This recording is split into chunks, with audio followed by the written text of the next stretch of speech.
बहुत समय पहले की बात है। एक सुंदर राजा था जिसका नाम आकाशीय राजा था।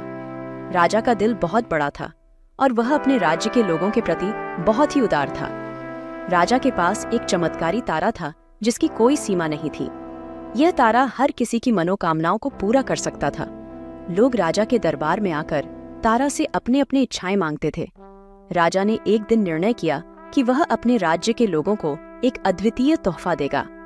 राजा ने तारा से कहा, तुम्हारे पास जो भी शक्ति है, इसे हमारे लोगों के लिए कुछ विशेष बना तारा दो। ने हंसते हुए कहा, राजा, तुम्हारी इच्छा पूरी करने में मैं तुम्हारी सहायता करूंगा। इसके बाद हर गांव में एक अद्वितीय पेड़ उगा जिस पर चमत्कारी फल लगते थे।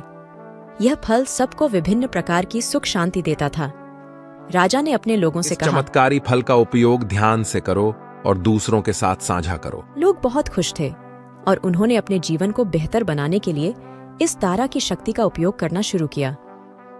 एक दिन एक गरीब लड़का नामक राहुल ने देखा कि राजा का दरबार में एक बड़ा भविष्यवाणीकारी तारा चमक रहा था। राहुल ने मन ही मन सोचा, मुझे भी अपने जीवन को सुधारने के लिए इस तारा का आशीर्वाद चाहिए। राहुल ने रात को वहीं दरबार में पहुंचकर तारा से मिलने का निर्णय किया। जब वह तारा के सामने पहुंचा तो तारा ने उससे पूछा, तू क्यों यहाँ है राहुल? राहुल ने हृदय से कहा, मुझे भी एक बेहतर जीवन चाहिए तारा जी, कृपया मेरी मदद करें। तारा ने मुस्कुराते हुए कहा, तूने अपनी मनोकामना को साकार करने का साहस दिखाया है राहुल। मैं तुझे एक चमत्कारी शक्ति दूंगा, लेकिन यह शक्ति सबसे अच्छे कारणों के लिए होनी चाहिए। राहुल ने समझाया कि चमत्कारी शक्ति का उपयोग समाज के भले के लिए होना चाहिए। तारा ने राहुल को उस शक्ति से युक्त किया और राहुल ने अपनी गांव की जनता की मदद करना शुरू किया। राहुल की इस नेक क्रिया ने लोगों के दिलों में एक नया उत्साह भरा दिया। उन्होंने एक समृद्धि भरा और सजीव सामाजिक जीवन बनाया। और फिर एक दिन जब राहुल ने फिर से तारा से मिलने का निर्णय किया तो तारा ने उससे कहा, तूने सच्चे में अपनी शक्ति का सही उपयोग किया है राहुल। तू एक सच्चा आकाशीय राजा बन गया है। राहुल ने तारा की आशीर्वाद के साथ अपने गांव को और भी समृद्धि और खुशियों से भर दिया।